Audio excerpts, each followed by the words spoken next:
Alunos e alunas do primeiro ano do ensino médio, bem-vindos à aula de História. Hoje, 2 de setembro de 2020, estamos iniciando o terceiro ciclo de estudos, onde iremos trabalhar com vocês conteúdos do terceiro e do quarto bimestre. Lembrando que nas aulas de História estarei falando para vocês aqueles conteúdos de mais importância. É óbvio que todos são importantes, porém, devido ao curto prazo que nós estamos tendo, eu vou tentar resumir para vocês. Lembrando que você pode fazer as suas anotações em seu caderno, seu material de estudo, para que possamos juntos desenvolver as nossas atividades e avaliações. Hoje, nós teremos como tema a Baixa Idade Média, um tema muito importante que foi aí a crise do sistema feudal. Então, vamos iniciar a aula falando o que é de fato a Idade Média, né? O conceito de Idade Média. A Idade Média, alunos, é muito importante a gente analisar. Por quê? Porque dentro desse contexto, quando a gente fala de Idade Média, a gente tem sempre que lembrar daquela linha do tempo que eu fiz com vocês no início de nossos estudos. Lembra lá no primeiro bimestre, em sala de aula, onde eu fiz uma linha de tempo no quadro e coloquei lá pré-história, coloquei Idade Antiga, coloquei Idade Média, coloquei Idade Moderna, Idade Contemporânea. A história, ela se divide em períodos, né? E quando a gente fala da Idade Média, é importante dizer que este período foi tradicionalmente delimitado com ênfase em eventos políticos, né? Nesses termos, a Idade Média ter-se-á iniciado com a desintegração aí do Império Romano do Ocidente no século V, no ano de 476 depois de Cristo, e terminado com o fim do Império Romano do Oriente, né? Com a queda de Constantinopla aí no século XV, no ano de 1453 depois de Cristo. A Idade Média, alunos, é importante a gente dizer que pode também ser subdividida em períodos menores. Num dos modos aí de classificação mais populares que a gente tem, ela é separada em dois períodos. O primeiro período é conhecido como a Alta Idade Média, que decorre do século V ao século X, e o outro período aí é a Baixa Idade Média, que se estende do século XI ao século XV. Então, praticamente, é assim que a Idade Média se subdivide. Dentro desse contexto, já que eu falei para vocês sobre Alta Idade Média e Baixa Idade Média, é importante que a gente tenha aí em mente o que é a Alta Idade Média e o que é Baixa Idade Média, né? A gente pode dizer que a Alta Idade Média é o desenvolvimento do feudalismo e a Baixa Idade Média é onde vai ser aí praticamente substituído. Aí o feudalismo ele vai ser substituído pelo comércio. Então a gente tem dentro da Alta Idade Média, do século V ao século X, o que? A formação do feudalismo, a decadência do comércio, a ruralização econômica, o fortalecimento do poder local exercido pelos senhores feudais, né? A ascensão da igreja e da cultura teocêntrica, a Europa invadida por povos bárbaros e mais tarde por árabes. Então aqui dentro da Alta Idade Média, a gente pode dizer em resumo que praticamente, né, o fortalecimento do poder local era aí praticamente exercido pelos senhores feudais, eram eles que comandavam tudo praticamente, E a gente vê a ascensão da Igreja Católica aqui e da cultura teocêntrica, colocando Deus como centro de tudo, onde tudo praticamente seria pecado, né? Então, aqui na Alta Idade Média, aconteceu dessa forma. E dentro da Baixa Idade Média, que ocorreu a partir do século X e XI até o século XV, a gente pode dizer que houve o quê? Houve dentro da Baixa Idade Média o renascimento comercial e urbano, houve a decadência do feudalismo, né? Houve a decadência do poder local e fortalecimento do poder nacional, que era representado pelo rei.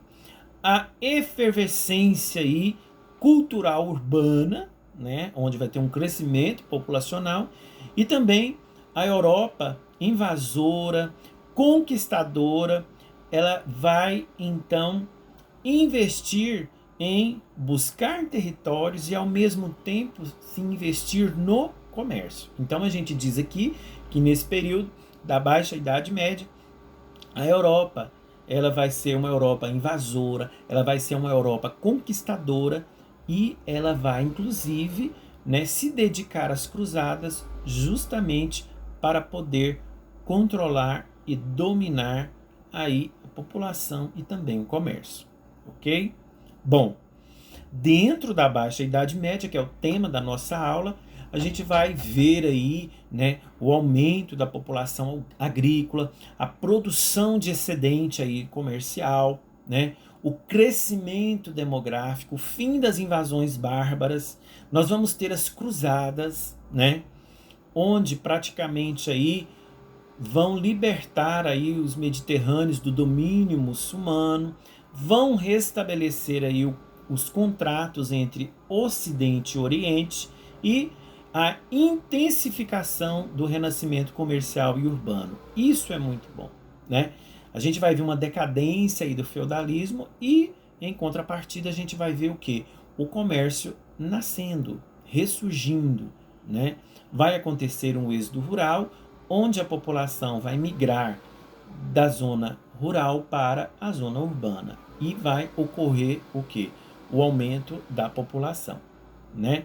Então, dentro deste contexto da Idade Média, mais especificamente a Baixa Idade Média, a gente vai estudar as cruzadas, a gente vai estudar o renascimento comercial e urbano e também o crescimento demográfico, as rebeliões populares, como a Guerra dos 100 Anos, e também a peste negra ou bubônica, como era conhecida. Ok? Ok. Bom, alunos, um novo contexto histórico na Europa. A gente pode dizer que a partir do século X, século XI, houve aí o início da Baixa Idade Média. E quais são as principais características aí da Baixa Idade Média? A gente vai ver o fim das invasões bárbaras. A gente vai ver as novas técnicas de produção agrícola surgindo, como o moinho hidráulico, como a trelagem peitoral, né? E também a rotação de culturas. A gente vai ver também, dentro da Baixa Idade Média, o crescimento demográfico, que será o crescimento da população. A gente vai ver também, né, que a ampliação das áreas agricultáveis para abastecer a população em crescimento. Então, vai ser necessário ampliar as áreas para poder cultivar, para desenvolver a agricultura. Por quê? Porque as cidades vão crescer, a população vão crescer e vai precisar aí de espaços para então desenvolver a agricultura. E ao mesmo tempo vai ocorrer a crise do feudalismo, onde a população aumenta, onde vai acontecer o renascimento das cidades, onde vai aparecer uma nova classe social que será a burguesia e ao mesmo tempo esses burgueses vão desenvolver o quê? O comércio.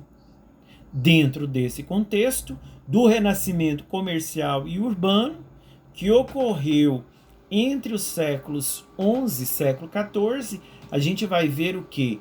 O desenvolvimento do comércio, as feiras comerciais, né, nos entrocamentos de rotas e estradas, né, as cidades italianas, né, que vão ser as principais fornecedoras aí de produtos orientais, como Gênova e Veneza.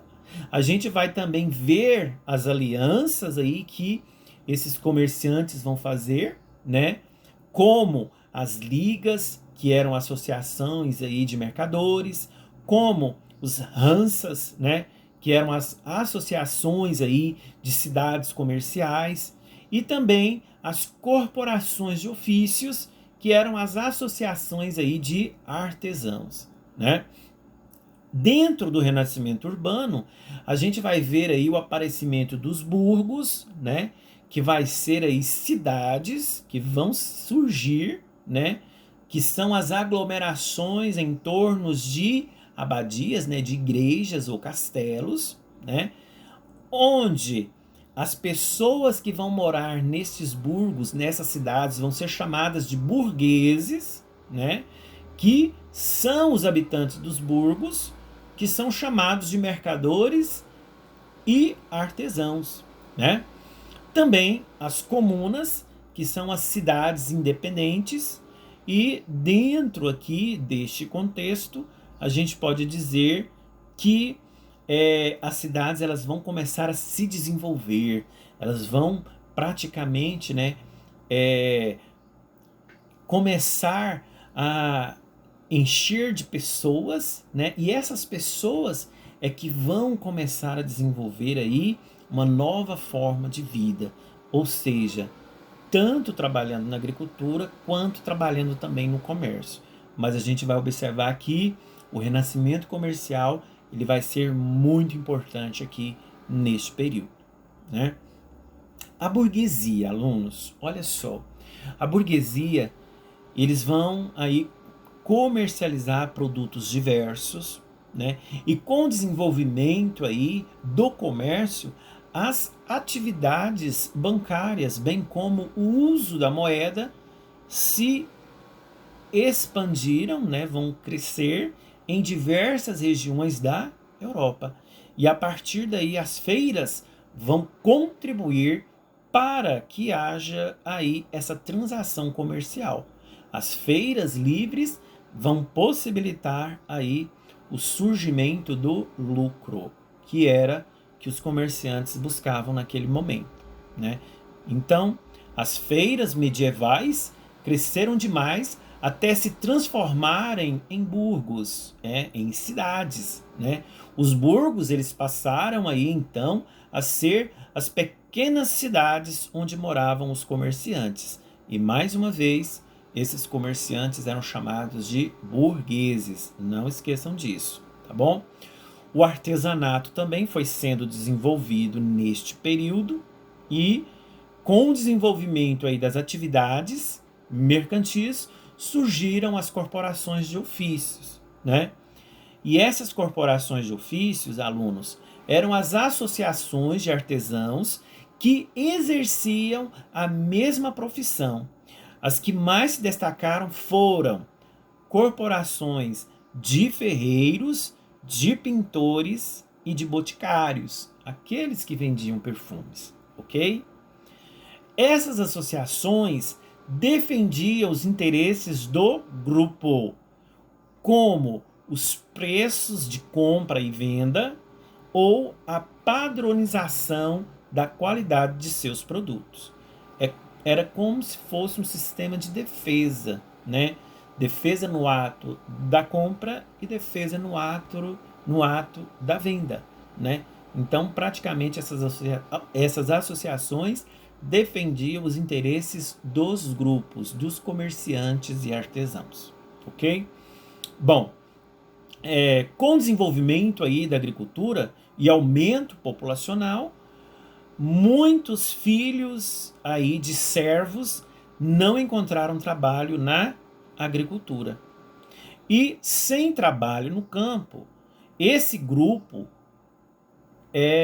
tiveram que arrumar outras formas aí para se desenvolveram, né? Eles começaram a desenvolver então outras atividades, principalmente as atividades ligadas ao comércio. ok? Vamos então.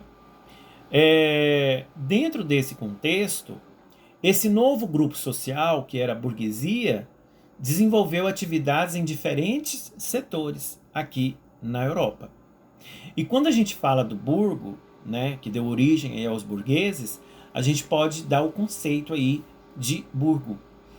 Burgo, alunos, é cidade ou vila medieval, geralmente fortificada e quase sempre associada a um castelo ou mosteiro.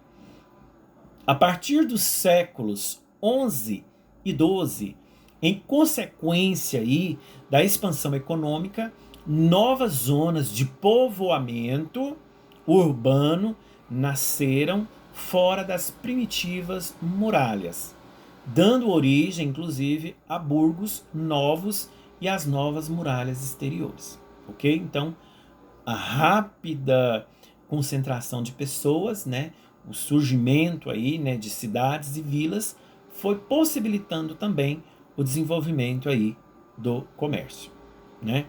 Então, com o crescimento da burguesia a partir do século XII, houve, na verdade, uma revolução comercial. Mas o que é isso, professor, revolução comercial?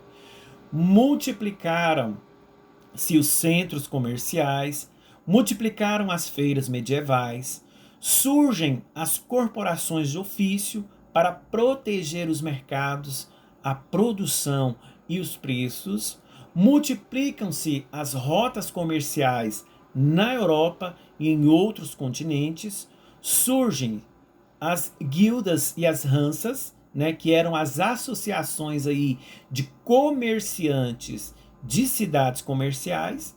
A Europa rompe progressivamente seu isolamento da Alta Idade Média e aí começa então a crescer a dependência da nobreza para com a renda em moeda, fruto dos impostos cobrados aí sobre o comércio para financiar o projeto do Estado.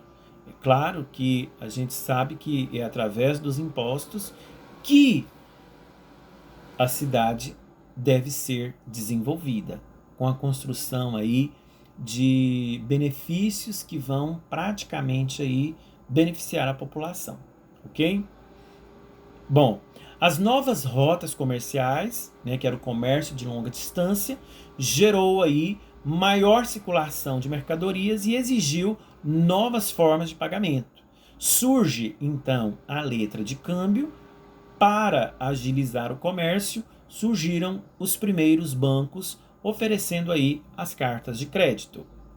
Esses novos meios de pagamento, como a letra de câmbio e o cheque, face aí a diversificação de moedas, né, a gente pode dizer que esses cambistas eles surgem, né, e mais tarde eles se tornam o quê? Banqueiros, ao efetuarem empréstimos em troca de juros.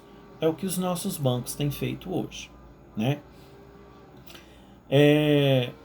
Nós podemos observar que dentro do renascimento comercial, né, no início aí, as cidades eram locais onde os camponeses trocavam suas colheitas por produtos artesanais. Com o aumento populacional e a chegada aí das especiarias do Oriente, o comércio monetário se fortaleceu. É óbvio que a partir do século XV, com as grandes navegações, com o comércio marítimo, Portugal e Espanha, elas avançam aí no comércio marítimo para então descobrir novos territórios, né, como é o caso do continente americano e também do Brasil, onde eles vão também até o Oriente buscar especiarias, cravo, canela, gengibre, açúcar, sal e etc., para poder vender para os burgueses. E os burgueses, então, obtinham grandes lucros em cima dessas especiarias que os portugueses e os espanhóis, principalmente, buscavam no Oriente para poder passar para a burguesia, né? Bom, dentro do crescimento populacional, a gente vê aí o fim das invasões, há um maior consumo, né? há excedentes populacionais expulsos dos feudos, né? A retomada das cidades, o aumento aí do comércio, o aumento também da criminalidade, né? Porque cidade desenvolvendo, crescendo, há também aí o aumento da criminalidade, né? Tem também aí o aperfeiçoamento das técnicas agrícolas, conforme eu já falei, que foi aí a criação do moinho hidráulico, do arado de ferro e também aí a busca de mais terras para o cultivo, né? As cidades medievais, né?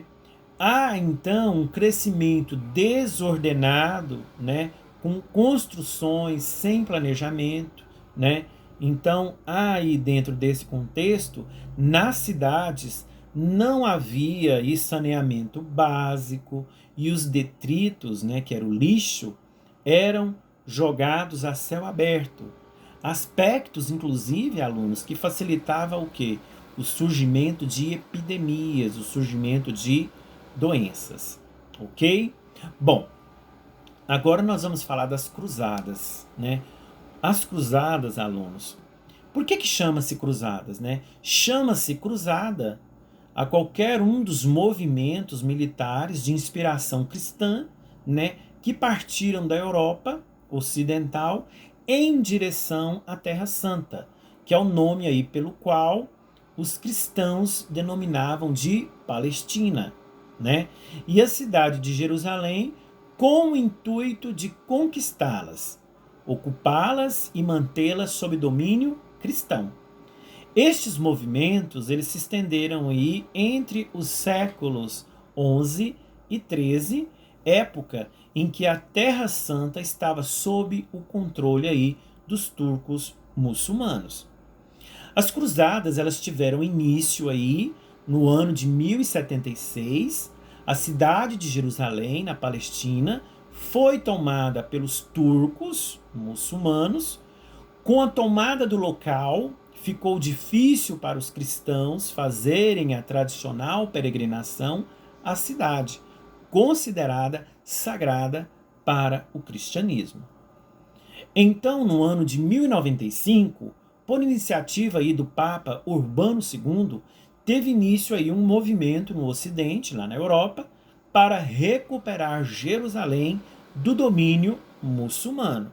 O objetivo era tirar esses muçulmanos de Jerusalém, eles queriam retomar Jerusalém, que para eles era considerada uma cidade sagrada, uma cidade onde Jesus Cristo nasceu, né? No ano seguinte, e até o século XIII, foram organizadas diversas expedições armadas, mais ou menos de 8 a 9, que tinham por objetivo conquistar a Palestina, bem como recuperar aí os objetos sagrados, os túmulos e os restos mortais dos apóstolos e dos santos. Os participantes das cruzadas, que eram chamados de os cruzados, recebiam vários incentivos, como quais os incentivos que eles recebiam para participar dessas cruzadas? A indulgência, né, que era o perdão dos pecados, a garantia aí de proteção de sua família e de seus bens, o perdão das dívidas e a possibilidade de enriquecimento. Os nobres é que financiavam aí estas expedições, organizando os transportes e armando aí os exércitos. Além das motivações religiosas, as cruzadas também envolveram interesses econômicos, políticos e sociais. Dentro deste contexto, no campo econômico, se apresentavam como um contra-ataque da Europa cristã para romper aí o cerco muçulmano que estivera submetida desde o século VIII. No campo social, foram também uma forma de aliviar a pressão demográfica no continente que ameaçava destruir o feudalismo. No campo religioso, para a Igreja Católica, o movimento significou a possibilidade para a expansão da fé. E sendo assim, aquele, segundo a tradição, que morria aí defendendo a fé, expandindo a religião, alcançaria o paraíso. E a gente denomina este momento como a ideia de guerra santa, ou seja, tudo por amor a Deus. Dentro desse contexto, um dos objetivos aí econômicos era conquistar novos mercados para os comerciantes. Ao mesmo tempo, com as cruzadas, os nobres poderiam obter terras no Oriente, resolvendo o problema das disputas de territórios aí na Europa. Dentro desse aspecto religioso que eu disse, as cruzadas foram bem-sucedidas no início. Na primeira cruzada, em 1096, conquistaram Jerusalém e as áreas aí da Síria e da Palestina, onde estabeleceram estados feudal. Mas o êxito aí dos europeus teve curta duração, e sob a liderança aí do sultão Saladino, os turcos derrotaram aí os cruzados em 1187 e reconquistaram Jerusalém. Os reinos cristãos ficaram reduzidos e alguns trechos litorâneos da Palestina e da Síria. Bom, a gente pode afirmar então que as cruzadas favoreceram grandemente o comércio e os comerciantes, que eram os burgueses. Bom, dentro deste contexto, a gente pode dizer que as primeiras mudanças ocorridas em decorrência das cruzadas, né, a gente pode fazer um paralelo. Olha só como que foi essas mudanças ocorridas em decorrência das cruzadas. Antes das cruzadas, a produção era de subsistência, ou seja, o que se era produzido era para o consumo próprio, ou seja, era para um consumo próprio ali do próprio feudo.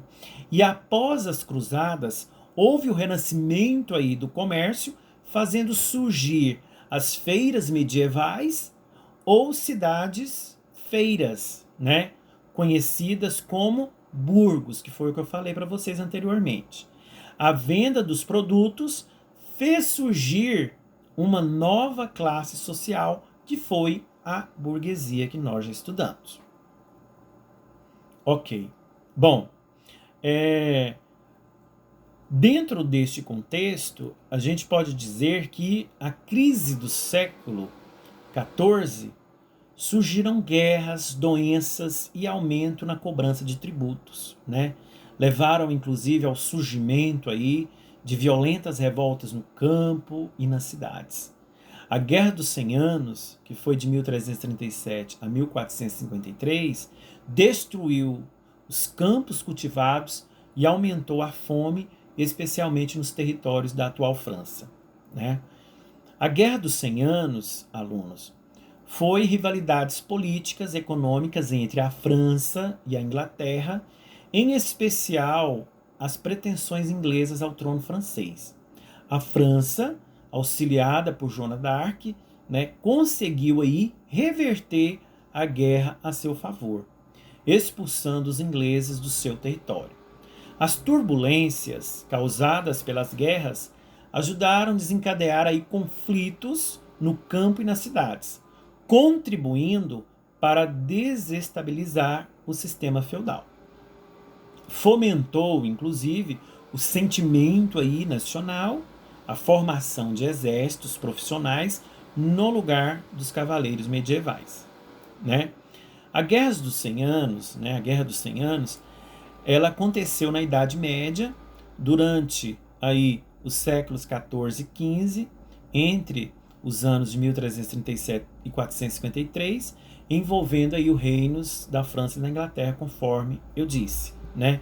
Foi a principal e mais sangrenta guerra europeia do período medieval. O conflito militar foi causado, inclusive, principalmente pela rivalidade entre os monarcas das respectivas potências, França e Inglaterra, devido às disputas territoriais e comerciais, ok? Alunos, dentro deste contexto, a gente vê também epidemias que dizimaram a população, né, inteira, né, praticamente aí que foram doenças que contaminaram a população. Exemplo, a peste negra, né? A peste negra, que é o que nós vamos falar agora, é originária aí do Oriente, chegou à Europa através dos navios comerciais, começou no norte da Itália, ela foi favorecida pelas condições europeias, pela miséria, pela desnutrição, pela falta de higiene e crescimento urbano desordenado, foi o que eu falei anteriormente. E entre 1348 e 1352, dizimou cerca de um terço, ou seja, matou cerca de um terço da população europeia. Os efeitos dessa peste negra: queda na produção agrícola, altas dos preços, fome e revoltas camponesas. Ela é também conhecida, alunos, como peste bubônica, né? É causada pela bactéria Yersinia pestis, né? E é transmitida dos ratos para pessoas por meio da picada da pulga do rato, né? Quais são os sintomas? Aparecimento de manchas negras, inchaços dos gânglios, né, linfáticos, né, em axilas, virilhas e pescoço. A prevenção, qual que é a profilaxia, né? Evitar aí acúmulo de lixo que sirva de alimento para ratos, controle da população desses animais, né? Então, este é os efeitos da peste bubônica ou da peste negra, como era conhecida. Um terço da população europeia morreu por causa da epidemia, né? Os conhecimentos médicos do período não foram suficientes, pois muitas vezes se misturava o conhecimento médico com as superstições religiosas. O vírus da epidemia pode ter vindo com as cruzadas, porque eles faziam longas viagens, né? A explicação religiosa para a epidemia era a cólera de Deus, a ira de Deus, né? Ou seja, a ira de Deus sobre a humanidade por causa de seus pecados. Então essa é a parte que a igreja falava, né? A gente pode dizer também que as consequências da peste, né, foi a diminuição demográfica, a falta de mão de obra, o questionamento e enfraquecimento da Igreja Católica, a ascensão da burguesia sobrevivente, a diminuição da burguesia, né, sobrevivente, eu já falei, né, a diminuição aí da produção e do consumo, as mudanças nos costumes, no comportamento, o colapso aí do feudalismo, né, as primeiras revoltas contra os senhores surgiram após a epidemia de 1347. Né? As consequências que a peste negra trouxe ajudaram na mudança da época medieval para a era moderna e na formação do homem renascentista, que é praticamente aí o que a gente vem falando, né? Idade Média, né? Esse período da Baixa Idade Média foi a transição da Idade Média para a Idade Moderna, né? O que a gente pode concluir é que praticamente neste período aqui houve uma crise do feudalismo, né? O cenário se agravou ainda mais, né? Quando os senhores feudais, empobrecidos aí pela crise, decidiram aumentar os impostos. Os camponeses se revoltaram, invadindo castelos, né, e propriedades, saqueando e matando aqueles que consideravam seus aí opressores. Os levantes mais significativos ocorreram na França e na Inglaterra. Temerosos aí de mais revoltas, os senhores feudais foram abolindo a servidão, diminuindo os impostos e buscando apoio do exército real para combater aí os camponeses. As mudanças sociais que ocorreram aí na Baixa Idade Média, né, a nobreza, em razão aí dos problemas econômicos, a aristocracia teve seu poder diminuído, muitos nobres perderam suas terras e tiveram de se deslocar para cidades ou para as cortes reais, né? Outros procuravam casar as filhas com burgueses ricos, ou seja, a nobreza ficou pobre. Os camponeses, né, depois da peste, das revoltas e dos declínios aí demográficos, muitos conseguiram suas próprias terras e se livraram da servidão. Outros migraram para as cidades, tornando-se trabalhadores livres. E a burguesia, em geral, o grupo mais favorecido foi da burguesia, pois, apesar das dificuldades, muitos burgueses compraram terras dos nobres, passaram a participar e a influenciar cada vez mais do governo das cidades e da administração real, né? Então, dentro desse contexto, a gente pode dizer que a transição para a Idade Moderna aconteceu dessa seguinte forma. No século XV, o final da Idade Média, início da Idade Moderna, então a Idade Moderna começa no século XV. O antigo regime é o termo que indica a ordem social, econômica e política da Idade Moderna, onde vai ter aí, né, o poder nas mãos dos reis, a transição, né, do feudalismo para o capitalismo, período de mudanças durante o qual conviveram aí elementos do feudalismo em decadência com o capitalismo em formação, né? Então a gente pode dizer que durante a Idade Média vigorou o feudalismo, né, que era praticamente a base de troca, e aqui na Idade Moderna vai surgir aí o capitalismo, ok? Bom, alunos, espero que vocês tenham compreendido a aula de hoje, né? Espero que vocês tenham prestado atenção. Às vezes a aula se torna muito longa, eu tento ser o mais breve possível, mas é muita informação, ok? Agradeço a participação de vocês e que na próxima aula nós possamos nos ver novamente. Um grande abraço a todos e até mais.